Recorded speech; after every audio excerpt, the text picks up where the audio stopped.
Nous avons tous et toutes des premières et des dernières fois. Et pour beaucoup, le cheminement entre les deux est une véritable aventure.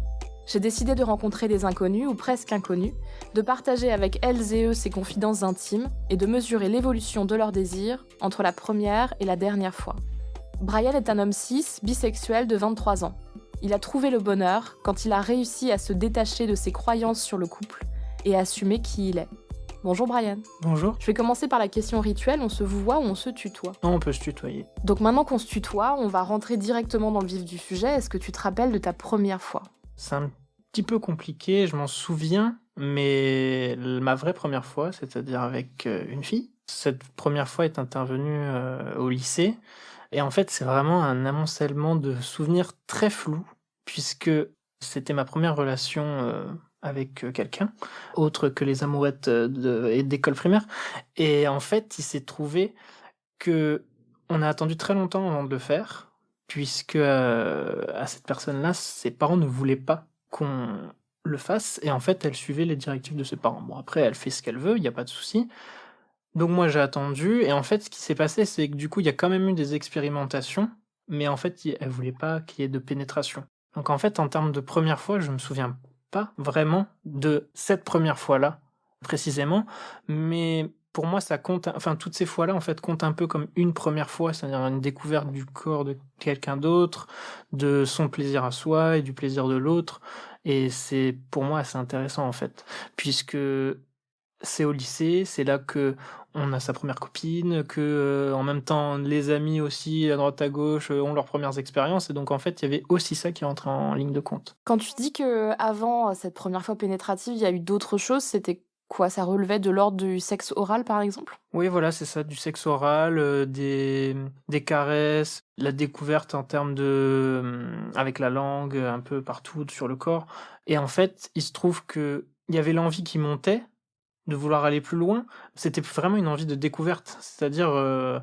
pourquoi pas aller plus loin, et en fait, il y avait vraiment ce blocage qui, était manifestement de son côté. Après, voilà, je sais qu'il y avait, avec ses parents, c'était un peu compliqué, donc voilà. Est-ce que tu te souviens que tu as été frustré dans toute cette montée-là, ou au contraire, tu étais plutôt content quand même de faire des choses et de prendre du plaisir et de découvrir tout ça? Ça a été assez long, en fait, cette période, c'est-à-dire que ça a duré, à peu près 1 an de relation, donc en fait, au début, ça allait. Et plus le temps passait, plus, il y avait des étapes qui se rajoutaient. Donc en fait, je me demandais si c'était elle voulait pas, ou est-ce que c'était vraiment une vraie raison? C'est-à-dire qu'au départ, c'était, mes parents veulent pas, ou ensuite c'était ils veulent pas avant ma majorité, ils veulent pas avant que j'ai, la pilule contraceptive ou ce genre de choses. Et donc en fait, plus le temps avançait, plus je comprenais pas d'où venait le problème, et donc oui, à un moment donné, il y a une petite frustration. Est-ce que tu te souviens d'avoir pris du plaisir quand même pendant ces expérimentations? Oui, j'ai jamais, perçu ça comme, quelque chose qui était pas fini. C'est-à-dire que, OK, ça allait pas plus loin, mais il y avait quand même du plaisir, c'était quand même là, il y avait quand même quelque chose. C'est-à-dire qu'il y avait, il y avait des orgasmes, il y avait des éjaculations, ce genre de choses. C'est juste qu'il y avait pas cette pénétration-là qui, en fait, quand on est jeune, au lycée, c'est un peu le saint graal, qu'on veut tous attendre, et après, plus tard, on se rend compte que bon, finalement, il y a pas que ça. Quand vous avez réussi à passer cette étape de la pénétration, dont tu te rappelles pas très exactement, est-ce que tu te souviens qu'après vous avez continué, vous l'avez refait? En fait, ça a fini par faire partie de vos rapports? En fait, on en a eu, c'était pas souvent. J'ai un peu perdu cette habitude de le faire avec elle, et on le faisait quasiment jamais. Il y avait en plus cette frustration de pas se voir, tout ça, et quand on se voyait, on le faisait pas forcément jusque-là, parce qu'en fait, on avait pris cette habitude de ne pas le faire, avec la pénétration, sachant qu'en plus, ça lui faisait un petit peu mal, quand elle le faisait, je sais pas pourquoi, il y a forcément des raisons, et je peux pas lui en vouloir pour ça, bien sûr, mais du coup, on n'a pas pris cette habitude-là. Donc en fait, une fois l'étape franchie, on a un petit peu compris que c'était peut-être pas forcément ça qui était le centre de la relation. Donc tu as eu une relation avec cette jeune femme basée sur une sexualité non pénétrative en fait. Oui, majoritairement en fait. Et C'est-à-dire que satisfaisante. et satisfaisante. Quand est-ce que vous vous êtes séparés? Alors on s'est séparés, 5 ans après, le début de cette relation, donc en fait, il y a eu plein d'étapes qui ont été franchies. Il y a eu l'étape de la fin du lycée, du début des études. Moi, j'ai fait plusieurs changements d'études. J'ai été à Paris, puis après je suis revenu, au Bercail. J'ai un petit peu changé, et ce qui s'est passé, c'est qu'on n'habitait pas ensemble. Elle habitait avec ses parents, puis en fait, il y a eu cette décision d'habiter ensemble, et on s'est mis à habiter ensemble pendant presque 2 ans et demi, je crois, et pendant ces 2 ans et demi, ça a été une année formidable de découverte, d'habiter avec quelqu'un, et une autre année un peu moins formidable, si ce n'est catastrophique sur la fin, puisqu'en fait, il y a eu l'intervention d'une jalousie très forte de cette personne, puisque j'avais eu des amis aussi dans ce sens-là, et des amis femmes qui rentraient dans le lot. On aura l'occasion d'en reparler un petit peu plus tard, mais on va parler d'une autre première fois, parce que tu te définis comme bisexuel. Il y a eu une première fois avec un homme, c'était quand ? C'était beaucoup plus tard en fait, c'était en 2018, après la rupture avec ma première copine, et en fait, il se trouve que c'est intervenu dans un cheminement logique, c'est-à-dire que depuis mon lycée, il y avait eu en tâche de fond cette envie de faire quelque chose avec le même sexe en fait, avec un homme. Et c'était vraiment en tâche de fond, c'est-à-dire qu'il y avait une envie, il y avait l'hétéronormativité qui rentrait en compte, le fait que j'étais en couple avec une femme qui rentrait en compte, donc la tromperie, toutes ces choses-là, et en même temps, le fait de se dire non mais c'est juste, voilà, tu veux juste expérimenter, c'est rien, c'est une passade, comme on dit. Et en fait, quand je me suis séparé de cette personne, je me suis dit, c'est resté en tâche de fond et c'est devenu presque en tâche principale. C'est-à-dire que je me suis dit, bon là, il est temps d'essayer. Ben, du coup, j'ai sauté le pas. C'était pas mémorable, mais au moins, ça avait le luxe d'être une expérience étrangement satisfaisante du coup. C'est quelqu'un que t'as trouvé comment ? C'est quelqu'un que j'ai trouvé via une application de rencontre en fait, un peu aussi par cette facilité déconcertante qu'ont les hommes, je trouve, Entre eux. Voilà. Contrairement avec les femmes, c'est un petit peu plus laborieux. Où là, j'imagine, tu ouvres ton appli, tu as besoin de quelqu'un à un instant précis et tu trouves quelqu'un très rapide. Oui, c'est presque plus rapide qu'Amazon. Franchement, ça va très très vite. C'est un très bon exemple. Tu as connu une sexualité avec une femme avant. Ça fait quoi d'être avec un homme pour la première fois ? Même si c'était pas quelqu'un pour qui tu avais des sentiments, même si tu t'en foutais sur ce principe-là, ça fait quoi de voir un autre pénis, par exemple ? C'est assez déroutant, même si c'est pas surprenant, parce qu'en fait, ça m'était déjà arrivé, puisque je faisais du sport quand j'étais plus petit. Donc, j'ai été dans les vestiaires comme tout le monde, et bon, voilà, des pénis, on en voit pas mal. Il n'y avait pas cette question-là à ce moment-là. C'était pas un choc non plus. Hein, T'étais pas mal à l'aise devant un homme nu. Parce que justement, on est plus facilement mal à l'aise devant le sexe opposé nu, puisqu'on ne connaît pas du tout, alors que face au même sexe nu, à moins de se dire, oh, comme il est bien gaulé par rapport à moi, mais sinon, bon, voilà, on n'est pas trop surpris. Mais par contre, j'avais quand même une retenue sur plein de choses qu'on fait naturellement avec une femme pour embrasser, pour être dans la tendresse. En fait, c'était beaucoup plus difficile parce que j'avais quand même toujours aussi cette chose en tâche de fond qui me disait non, ce que tu fais en fait c'est pas vraiment normal. Alors que pourtant ça a jamais posé de problème en plus dans mon entourage avec ma famille et tout ça, ça a jamais été un problème ça, mais ça avait posé aussi problème avec mon ex copine qui m'avait pas fait comprendre puisqu'on était en couple, mais voilà, sa famille a été clairement homophobe, ce genre de choses. En fait, ça ancre des choses dans la tête qui te font dire bon là ce que tu fais en fait c'est une expérience, mais t'es globalement dans la déviance. T'as eu ce sentiment-là quand t'as sauté le pas ? Tu t'es dit à la fois j'aime ça, je prends du plaisir, mais c'est pas bien ? Oui, c'est ça. La première fois, je me suis vraiment dit ça. Est-ce que t'en as parlé avec la personne ou c'était pas du tout l'occasion d'en parler et du coup non ? Non, puisque comme on l'a dit, c'était vraiment c'était une commande. Donc vraiment, on n'en a pas discuté, mais c'est en partant en fait. C'est-à-dire que en plus quand je suis parti de ça, c'était la première fois que je faisais un plan comme ça, comme on dit, puisque j'ai été au lycée en campagne et tout, on ne faisait pas ce genre de choses. En partant à pied, j'ai vraiment eu cette réflexion en me disant non mais qu'est-ce que t'as foutu quoi ? Est-ce que j'étais un peu comme en descente en me disant non mais ça va pas du tout, voilà. T'avais vraiment le sentiment d'avoir fait une grosse bêtise. Ouais, c'est ça. Est-ce que t'as pris du plaisir ? En fait, j'avais presque honte d'avoir pris du plaisir parce que du coup, c'est là quand est venu l'effet descente. C'est-à-dire que j'avais eu du plaisir, j'étais bien, et en fait, c'est redescendu. En plus, bon, on a cette malchance d'être câblé pour des fois, enfin après l'éjaculation de ça, être un petit peu dégoûté pour dire non, c'est bon, on a fait notre travail, c'est parti. Donc du coup, on a cette malchance en fait, en plus de ça, d'avoir cette vraie descente. Si en plus on rajoute l'effet psychologique derrière de se dire ce que j'ai fait c'est une connerie, du coup dans la rue on voulait mieux pas me croiser parce que je vais tirer une tête. Alors que bon, c'était le début de ta vie. C'est ça.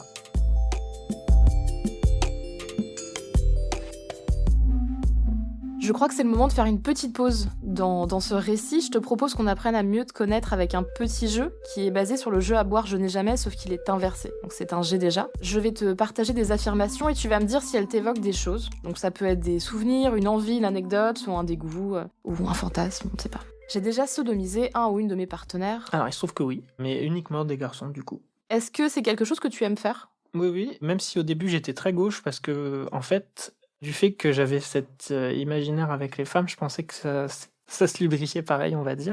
D'accord. Donc j'ai eu au début quelques remarques en disant que forcément j'y allais peut-être un peu fort, mais en fait maintenant j'ai compris. Donc T'es équipé, voilà. tu sais comment faire. Exactement. En fait, juste un défaut d'éducation sur cette question. Oui, c'est ça en fait. Et en fait, c'est surtout que c'est triste que ce soit si tabou d'un côté comme de l'autre. Parce que du coup, on n'en parle pas, alors que c'est un petit peu le temple du plaisir quand même, hein, mine de rien, pour les hommes. Donc, quand on t'explique pas, parce que le problème, c'est que quand tu rentres dans le milieu gay, si je puis dire ça comme ça, on considère tout de suite que tu es initié. Et que en fait, tu as déjà tout fait, et alors que, bah non, des fois, tu arrives de là, et en plus, bah, il ne manquerait plus que avec certains que tu dises que tu es sorti avec une fille pour que tout de suite, voilà. T'es un peu catalogué. Voilà, c'est ça. Et en plus, la question de la lubrification se pose aussi pour les femmes dans le cadre de la sodomie. Donc Oui. c'est vraiment des choses qu'on n'apprend pas correctement, qui ne font pas partie de l'apprentissage, qu'on découvre en fait dans les sex shops ou dans des choses qui ont un goût d'interdit aussi. Oui, c'est ça. Alors que bon, bah donc du coup, je vais vous le dire, hein, vous entrez dans un sex shop, les gens sont extrêmement sympathiques. Vous demandez des conseils ou des conseils sur les produits, ils seront ravis de les donner. Mais il faut faire ce pas d'abord, d'entrer dans des lieux où on peut donner ces conseils-là. Dans la vie, dans les pornos, dans toute la culture qu'on peut avoir, on n'en parle pas ou très très peu. Quoi. Je pense que c'est ça aussi la vraie étape quand on dit la libéralisation sexuelle. Je pense que c'est vraiment ça, c'est que les gens arrêtent de vraiment phaser en fait sur tout ce qui est sexuel et de penser tout savoir. Et du coup, en fait, des fois, bah, mal faire. Et puis, il faut demander à ceux qui font. Oui, ça tout peut simplement. être aussi des conseils de gens qui pratiquent, surtout sur la question de la sexualité. Il y a des gens qui pratiquent beaucoup, qui ont plein de savoir à partager. Il faut demander, puis c'est aussi le truc un peu con aussi, mais d'oser demander à des partenaires, en particulier quand on fait, donc tu disais, des plans, donc des rencontres d'un soir, des choses comme ça. On n'a pas ce stade de la discussion où on dit est-ce que t'as aimé ça, est-ce qu'il faut que je fasse mieux, est-ce qu'il faut que machin. Et pourtant c'est nécessaire dans tous les rapports sexuels, même les rapports sexuels d'un soir, pour homme comme pour femme, le moment de la discussion pour à la fois s'améliorer vis-à-vis de l'autre et en apprendre plus sur soi et sur les autres en général, c'est hyper important. Donc je pense que ça peut être une étape à rajouter, quoi qu'il arrive, pour tout le monde en général. J'ai déjà été sodomisée. Oui, même si du coup, là c'était vraiment l'étape de trop, on va dire. Voilà, donc comme je disais un peu plus tôt. C'est-à-dire que une fois qu'on a fait ça, en tant qu'homme, je pense qu'on peut tout faire après. Une fois qu'on s'est laissé, on s'est donné comme ça, en fait, on comprend déjà tout de suite beaucoup mieux les femmes. Tout de suite, on devient un peu plus empathique, on fait, mais en fait, c'est... Voilà. Et en plus, on se dit, mais j'aimerais bien être à leur place plus souvent. C'est vraiment très étrange parce que, voilà, il y a toujours ce truc d'un peu d'interdit, c'est pas bien. Alors qu'en fait, une fois qu'on l'a fait, on dit, bon, bah, quand est-ce qu'on le refait, quoi. Tu penses que ça t'a un peu libéré, la sodomie ? Que passer cette étape et l'aimer, ça t'a fait du bien ? Je pense que ça permet, en fait, de vraiment arrêter de penser que ce qu'on fait, c'est juste une expérience. Je pense que c'est vraiment là où on dit si tu aimes pas, ça peut aussi être... voilà. Mais quand on aime ça, je pense que ça veut dire quand même pas mal de choses. C'est un indice. Voilà, c'est quand même un indice assez fort. Donc c'est quelque chose que tu aimes. Oui. Tu pratiques les deux, du coup ? Tu aimes être sodomisé et sodomisé ? C'est quelque chose qui fait partie de ta pratique sexuelle ? Ouais. Même si j'ai plus tendance à être le partenaire actif, mais ça me dérange pas du tout d'être de l'autre côté. J'ai déjà pensé à quelqu'un d'autre. Maintenant, j'y pense qu'avec certaines personnes, c'est arrivé que je pense à quelqu'un d'autre puisque j'avais un crush sur le moment. Et c'est vrai que maintenant que ça me revient... Le crush s'est imposé. Ouais, vraiment. Et du coup, c'est là aussi que je me suis dit, celui-là, faut faire quelque chose avec parce que c'est pas normal. Tu t'es senti mal ou tu t'es dit, donc je vais écouter mon cœur et puis... En fait, ouais, non, je me suis pas du tout senti mal parce que les gars avec qui ça faisait ça... ça voulait dire que c'était pas fait pour. Ça comptait pas. Ouais, non, pas du tout. Je me suis déjà masturbée dans des endroits pas prévus pour. Non. J'ai toujours été très dogmatique là-dessus. À la maison. Voilà. Parce que, mais en fait, j'ai vraiment trop peur de me faire prendre. C'est tout bête, mais sur ce genre de choses, surtout, avec quelqu'un d'autre, bon, voilà, on partage la peine. C'est-à-dire, bon, là, ça me dérangerait pas. Ça me dérangerait moins. Ça serait moins gênant, je pense, mais vraiment tout seul, bon, ouais, ça serait un peu gênant. Donc non, je suis chez moi, tranquille, et puis voilà. Dans le confort, Voilà, avec le matériel qu'il faut, exactement, voilà. l'hygiène, tout ça, on est bien. Ben Ouais. oui, mais pourquoi pas?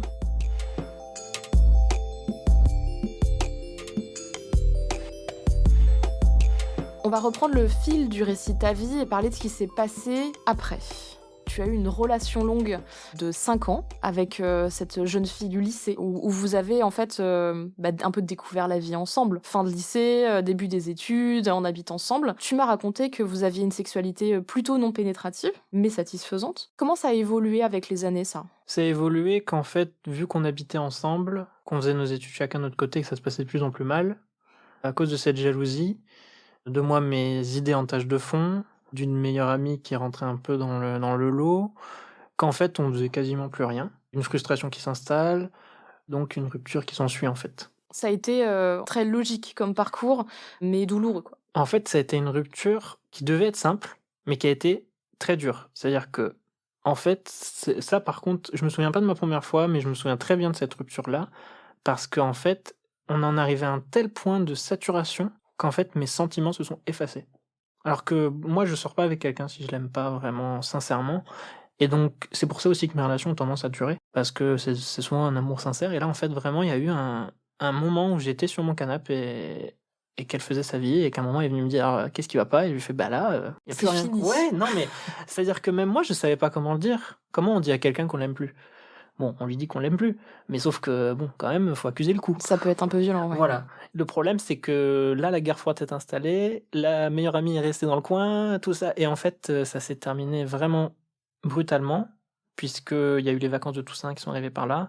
Moi, je suis rentré chez mes parents, et en revenant, l'appart était vide. Est-ce que tu penses que cette phase où toi t'étais frustré, où vous partagiez plus quelque chose, où sexuellement c'était donc endormi, tu penses qu'elle en a souffert aussi? Je sais pas, en fait, parce qu'on discutait plus. Et c'est vraiment presque cliché, hein, mais voilà, on discutait plus, il y avait plus ce rapport qu'il y avait avant. Et donc, en fait, c'est juste parti en engueulade sur la fin, et on n'a même pas pu mettre certaines choses au clair, quoi. Tu lui as reparlé depuis? Non. Silence radio, blocage de partout, et depuis ce jour-là, je l'ai jamais revu. Tu sais pas ce qu'elle est devenue? Non. Peut-être croisé dans le métro, Mais t'es pas mais sûr? je suis pas sûr. Donc, bon, voilà. En plus, avec potentiellement un masque sur le visage, donc une chance sur deux, c'était pas elle. Après cette séparation, et puis ce temps de souffrance en fait, de Mhm. doute, tu décides d'écouter ton désir qui traînait un peu, donc comme Mhm. tu dis, en tâche de fond depuis des années. Il y a cette première fois avec un homme. Ouais. Qu'est-ce qui se passe ensuite après cette première fois-là? En fait, il y a la musique qui se lance. C'est-à-dire que après cette première fois, je découvre la vie comme jamais auparavant. C'est-à-dire que la musique se lance, je peux faire ce que je veux, j'ai mon appart enfin, sur ça, Qui est ça va vide. bien. Voilà, qui est vide, mais bon, voilà. Du coup, c'est génial. On rachète un canapé, on se met par terre une nuit, et puis on réfléchit à la vie, et puis voilà. Et Après, on puis, peut accueillir des gens. voilà, et on fait des fêtes, on peut enfin se faire des amis à la fac, on peut passer plus de temps à la fac, on n'est plus omnibulé par sa relation et par sa bulle. C'est là que je me suis fait plein d'amis, et je suis très content de les avoir encore aujourd'hui.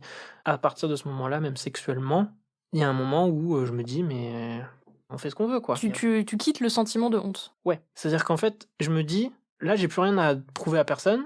En plus, il s'est trouvé que mon coming out, et je mets des guillemets, vraiment, parce que c'était pas un coming out, j'étais à Lidl, j'ai juste dit à ma mère que peut-être qu'un jour je lui ramènerai un garçon au lieu d'une fille, et puis elle a fait ah, tu me dis comme ça, je fais bah oui, bah au moins t'es au courant. C'était pas. J'ai un peu peur, pas de la réaction de mon père, et finalement, mon père je lui ai dit un jour au bar, entre deux pintes, entre hommes, et je lui ai dit oui, bon voilà, et il m'a fait ok, pas de soucis, bah, j'ai fait bon bah let's go, hein, puisque apparemment ça a pas l'air compliqué de ce côté-là. C'est-à-dire que Donc j'ai t'as pas. eu besoin d'en parler à tes parents quand même, avant de te lancer vraiment. Non, j'étais déjà lancé.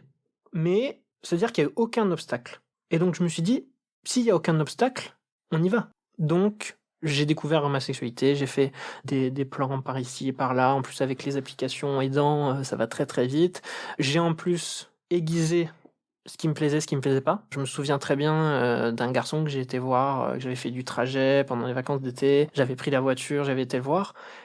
Et on s'était chauffé vraiment beaucoup par téléphone, en SMS et tout ça. Et en fait, en arrivant chez lui, je devais passer le week-end chez lui. En arrivant chez lui, on a commencé à se chauffer, on s'est embrassé, tout ça. Et quand il a relevé sa tête, je me suis dit, il y avait rien. Et en fait, on a quand même passé la nuit ensemble parce que je dis bon, maintenant que je suis là, Quitte à avoir fait le trajet, voilà, merde. exactement. Je me suis dit bon, quitte à être là, voilà, on y va. C'était super cool. En plus, un peu triste pour lui, mais c'était super cool. mais on cherchait pas la même chose en fait. Et donc, je suis parti comme ça en le laissant un peu en plan, mais en fait, ça m'a permis aussi de me dire, voilà, lui ça va pas. D'apprendre à t'écouter, toi. Voilà, c'est ça. Et en fait, je me suis très très vite orienté vers la bisexualité, mais sans réfléchir, parce que en un sens, je regrettais pas non plus mes expériences avec mon ex. C'est-à-dire qu'il y avait pas un truc genre non, j'ai fait ça parce qu'il fallait le faire, mais en fait voilà. En plus, voilà, il y a eu une autre expérience avec une fille, et c'est pareil, il y a eu aucun souci. Mais du coup, c'est pour ça que je me suis instinctivement dit que je suis bisexuel, parce que Tu t'es pas dit à un moment, en fait, j'étais gay. Tu t'es dit, non, en fait, c'est je mon me suis identité, posé je la suis question. bisexuel. Ouais. Je me suis posé la question, parce que je me suis dit, bon, peut-être qu'en fait, je suis gay. Mais en fait, pas du tout. Et c'est là que c'est intéressant, parce que du coup, je me rends compte qu'il y a des garçons qui, eux, par contre, ont vraiment ce basculement-là, et qui, des fois, ont même passé une adolescence d'hétéro, et d'un seul coup, ça bascule. Et moi, il n'y a pas eu cette bascule. C'était très enfondu. Si je devais ressortir avec une fille un jour, bon, pour l'instant, c'est pas du tout d'actualité, mais ça serait pas un problème, en fait. Il y a 2 ans et demi, tu rencontres un jeune homme Oui. dans le métro. Oui. Comment on rencontre des gens dans le métro? Alors, je le rencontre pas dans le métro. C'est-à-dire que c'est bien que ça soit moi qui soit là aujourd'hui et pas lui. Parce que si c'était lui, il raconterait pas l'histoire du tout pareil. Puisqu'en fait, officiellement, on s'est rencontrés sur une appli de rencontre. Là où c'est beau pour moi, c'est qu'en fait, je l'avais vu dans le métro et on a matché ensuite sur l'application de rencontre. Tu veux dire que t'as sorti ton portable et t'as checké tout de suite s'il était sur Non. une appli? 2 ou 3 semaines plus tard, D'accord. je l'ai retrouvé, mais au départ, j'ai pas capté que c'était lui. Mais sur les photos, j'ai dit, mais lui, c'est marrant, mais il me semble pas étranger. Parce que il y avait déjà eu un flash. Et en fait, ouais, c'était dans le métro. Je me suis souvenu, parce qu'en fait, il étudiait là où j'habitais. Je me souviens que cette fois, dans le métro, là, c'était pas longtemps après la rupture, en plus, je me suis assis dans le métro et j'ai vu ce garçon. Je me suis dit, bah, quand même, il est vachement mignon. Et là, en plus, ça a eu un petit déclic, parce que ça a aidé avec tout ce qui se passait. Je me suis Oui, dit, c'était pas une pensée que t'aurais eue avant. non, voilà, exactement. Et en plus, ça fait un peu bizarre. Je me suis dit, bon, attends, là, c'est marrant parce que. Et donc, vraiment, il y a eu un flash. Et quelques mois plus tard, je le retrouve sur cette application et on discute. Et au début, comme n'importe quel début de discussion sur une appli de rencontre. Et il s'est trouvé que je suis arrivé trop tard, puisque j'ai pris mon temps, j'étais pas pressé, sauf que lui a trouvé un copain entre temps. En fait, dans l'histoire officielle, on a eu un rendez-vous quand même, sauf qu'on a eu un rendez-vous entre amis. On était censé juste être entre amis.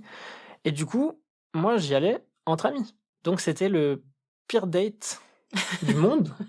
Parce que moi, tout ce que j'avais envie, c'est qu'il y ait bien plus. Lui, il était en mode, bah non, on va boire un café. Bon, non, déconne, s'entend bien. Déconne pas, voilà.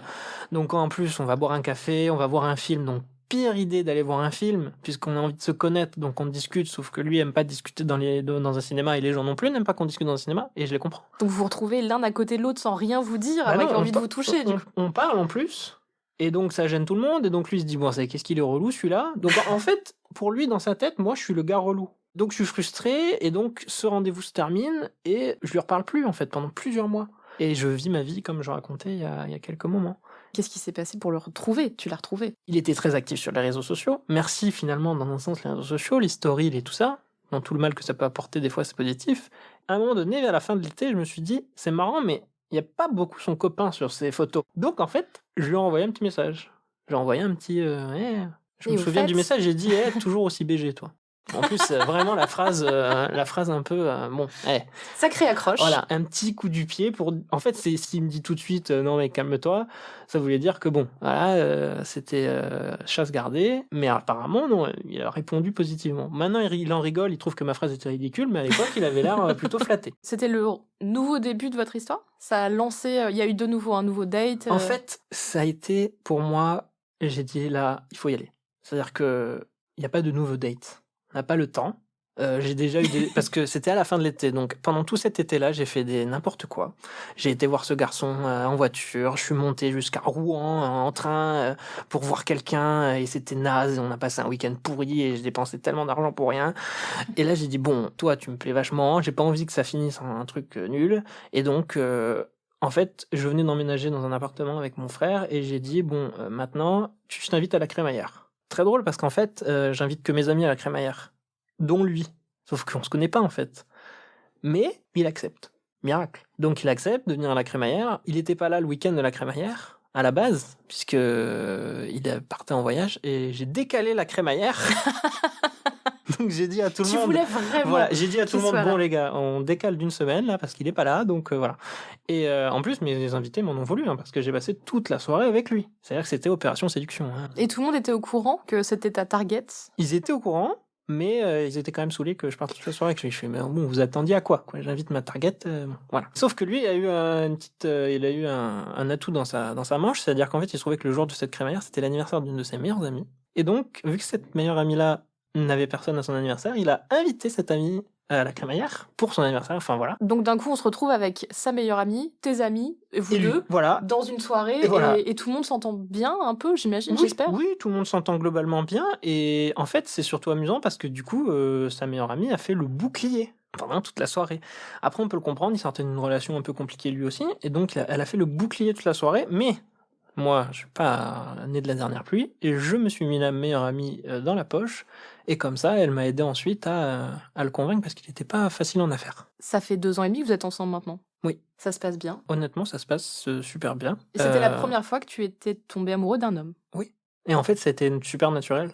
C'est-à-dire que là, par contre, lui, quand il m'a embrassé, qu'il a relevé sa tête, j'ai dit, ouais, lui, il y a quelque chose. Est-ce que sexuellement, ça a changé quelque chose pour toi par rapport aux relations que tu as eues avec d'autres hommes dans un cadre casual, un cadre de plan? Est-ce que ça a changé quelque chose, la sexualité avec quelqu'un que tu aimais? En fait, ça a totalement changé parce que là, il y avait de la tendresse. Que je disais au début que j'avais un peu plus de mal avec la tendresse parce qu'il y avait ce petit rejet dû à l'hétéronormativité et tout ça, et qu'on disait que c'était pas normal. Là, c'était normal. Donc il y avait la tendresse, on s'embrassait normalement, il y avait les câlins, il y avait tout ça, et en fait, ça rajoutait vraiment une dimension super intéressante à la relation, en fait. Et même au sexe, en plus, parce que ça le rendait bien plus rose.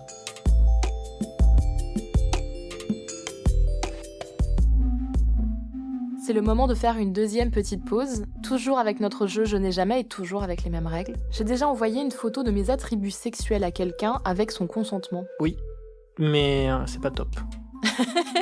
T'es pas content de toi? Non, je suis pas content de moi parce que c'est pas. En fait, je pense qu'il faut perfectionner l'art.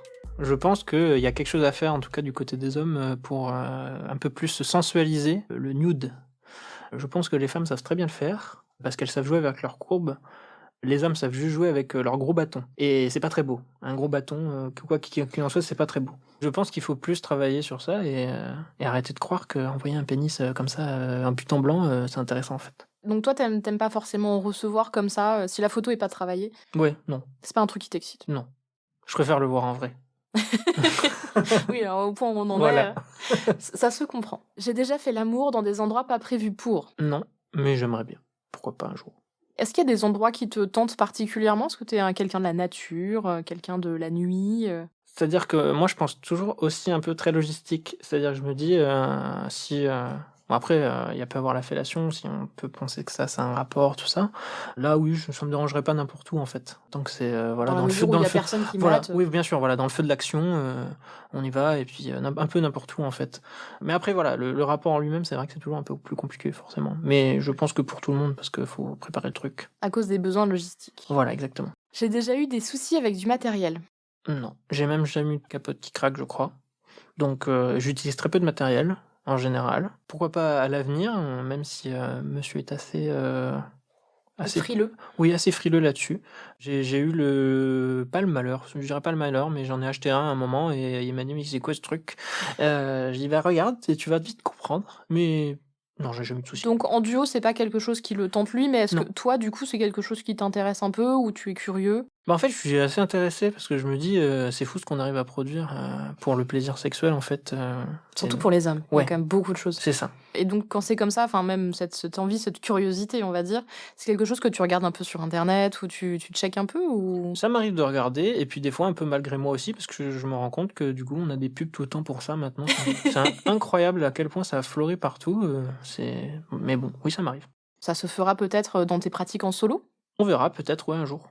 J'ai déjà fait l'amour avec quelqu'un dont je ne connaissais pas le prénom. Ça m'est déjà arrivé. Dans cette fameuse année de transition, si on peut dire, je pense que je connaissais pas son prénom, et je pense que je voulais pas le connaître. C'est quoi, genre, tu connaissais le pseudo? Non, même pas. Même pas. C'est-à-dire que c'est là en fait où je parlais vraiment de ce sexe un peu nul, très commande. C'est-à-dire que c'est vraiment, on a l'impression de commander un objet, et en fait, pour la petite anecdote, une fois j'en ai enchaîné 3 en une journée, Et en finissant le 3e, je suis sorti de là, et là, c'était plus la honte du début, c'était vraiment non, mais pourquoi on s'emmerde? Pourquoi on fait ça? Je vais aller boire un café et en fait, ce sera bien mieux pour ma santé parce que là, franchement, je m'épuise et puis c'est pas super en plus. Cette surconsommation, tu es Oui. content de l'avoir fait pour voir. Ouais, pour voir. Mais vraiment, après, c'est comme quand on mange trop de chocolat. On C'est-à-dire qu'au regrette. début, on est content et puis au bout de la 3e tablette, on commence à se dire bon. Quand on est adulte et qu'on se dit j'ai une carte bleue, je peux acheter n'importe Voilà. quoi. Et puis après on se dit pourquoi Voilà. j'ai fait ça. Au bout de la 7e plante dans le salon. Il y avait un article sur internet de slate.com à une époque, c'était une personne qui, du coup, dans ce délire un peu j'ai une paye, et qui avait acheté je sais pas combien de pastèques, il me semble, dans une sorte de folie d'achat d'un coup. C'est genre j'ai reçu ma première paye, j'ai acheté 150 pastèques. C'était un article très très drôle parce que c'était vraiment sur la pulsion comme ça. Ça ne servait à rien et ça n'avait aucun sens. Mais je pense que c'est un sentiment qu'on connaît tous, et c'est vrai que pour les choses faciles, c'est-à-dire en l'occurrence acheter une pastèque, acheter du chocolat, commander 5 pizzas alors qu'on est tout seul, dans le cadre du sexe entre hommes, Oui, mais via s'il y en a une de application, gratuite. c'est ça. Et après, on se dit, je vais prendre la 6e gratuite. C'est un peu pareil sur les applications de rencontres, quand spécifiquement sur les relations entre hommes, où c'est très rapide et effectivement, tu peux Oui. enchaîner toute la journée si C'est tu as ça. envie. Ouais, c'est la surconsommation est jamais bonne en fait. Je pense que l'argent et le sexe font vraiment la paire là-dessus. Ouais, de cette culture de la surconsommation, du sentiment, de la peur de manquer, de la peur de passer à côté d'une expérience. Moi, je pense que c'est intéressant de les faire une fois, puis après, une fois t'as mangé tes 6 pizzas, tu vomis et tu ne recommences pas. C'est un peu pareil avec le sexe. Hein. Voilà. Si on décide d'essayer de surconsommer, peut-être on vomit pas, enfin j'espère pas. Et puis après, on se dit je recommencerai pas.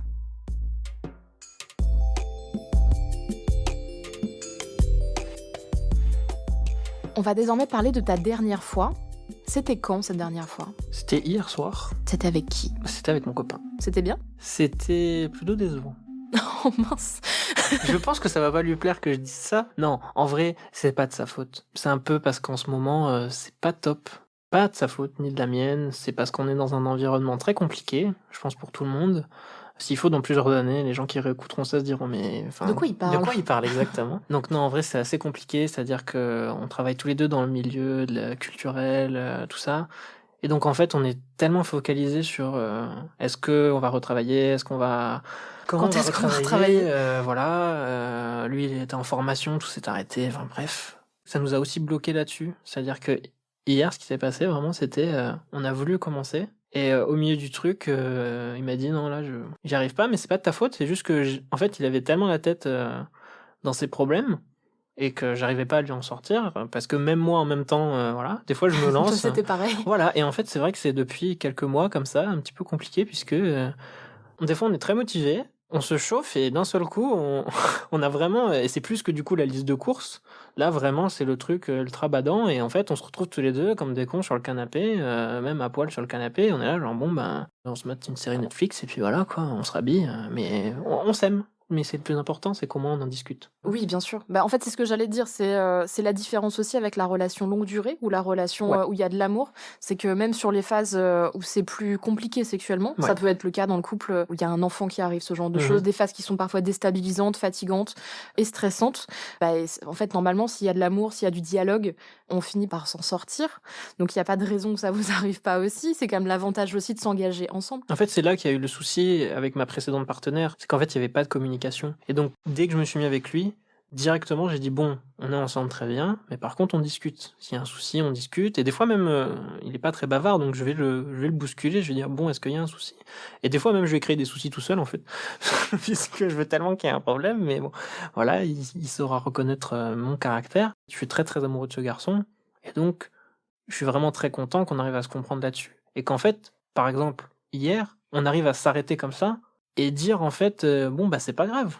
On fera demain, et puis de toute façon, demain ou après-demain. C'est même une marque de respect l'un pour l'autre, de ne pas se forcer, de ne pas continuer, et de vous écouter aussi mutuellement. Et on s'est pas fait la gueule derrière. Oui. C'est-à-dire qu'après, on s'est fait un thé, tout s'est bien passé, et puis voilà, on a dormi ensemble, et c'était super. Est-ce qu'il y a des moments quand même, donc malgré le contexte actuel, est-ce qu'il y a des moments où vous arrivez à avoir du plaisir ensemble, où tu as du plaisir toi aussi tout seul? Oui, moi tout seul, même si ça lui plaît pas. Il n'aime pas trop, mais là, il le sait, hein, c'est pas un mystère. Même si moi, je pense que un peu trop des fois tout seul. C'est-à-dire qu'on est un peu enfermé là-dedans, du coup. Mais je me souviens d'un nouvel an vraiment super sexuellement, où on a passé une très très bonne nuit et que oui, en fait, c'est avec des hauts et des bas, je pense. Oui, mais c'est pas lié à vous. C'est Non. lié à la situation. Voilà, c'est ça en fait. Donc tu sais que peut-être si cet été, Si on peut partir en vacances, Voilà. si on va... Voilà, je sais que... moins de stress, moins de climat stressant. Exactement, en fait. C'est ça. Et en plus, vu qu'on est tout le temps dans le même appartement, ça joue parce que on a eu le temps d'en discuter, de voir. Et en fait, même si on aime notre appartement, au bout d'un moment, on a envie d'aller ailleurs. Et en fait, aussi, toujours le même lit, toujours le même canapé. Et en fait, à force, on voit toujours le même décor. Vous avez besoin d'un grand changement. C'est ça. Comme beaucoup de gens. Est-ce que tu as le sentiment quand même que depuis le début de la relation, alors 2 ans et demi, ça commence à être bien installé, vous avez encore une complicité sexuelle? C'est-à-dire qu'au début, on dit il y a la passion. Est-ce qu'en dehors de la situation actuelle, tu as le sentiment que du coup, sexuellement, vous avez encore beaucoup de choses à faire ensemble, il y a encore beaucoup de désirs? De mon côté, je pense que oui. Je pense que du sien aussi. Hein. En tout cas, il n'y a pas de signe annonciateur que c'est pas le cas. Oui, je pense qu'il faut juste relancer la machine, quoi. Faut mettre un peu de charbon dans la locomotive. Mais c'est juste une affaire de temps Oui. et de contexte. Oui, c'est ça. Et c'est pour ça qu'aussi, il faut laisser sa chance. Et pas tout de suite se braquer en disant non, c'est la faute de quelqu'un. En faire des drames. Exactement. Et c'est ce que j'ai tendance à faire. Et heureusement, il est là pour ne pas laisser chauffer. Et il me dit non, mais va t'engueuler tout seul dans le bureau et on en discute après. Vous avez un couple équilibré. C'est ça. C'est très bien. Et vous vous connaissez bien et vous vous respectez, donc c'est parfait. Oui. Merci beaucoup, Brian. Avec plaisir. C'était première et dernière fois. Si ce podcast vous a plu, n'hésitez pas à lui mettre 5 étoiles et à nous laisser un commentaire. Tous les autres épisodes sont à retrouver sur slate.fr ou votre application de podcast préférée. Première et dernière fois est un podcast de Lucille Bélan, produit et réalisé par slate.fr, sous la direction de Christophe Caron et Benjamin Septem-Ours, avec Aurélie Rodriguez. Merci à toutes et à tous, et à très bientôt.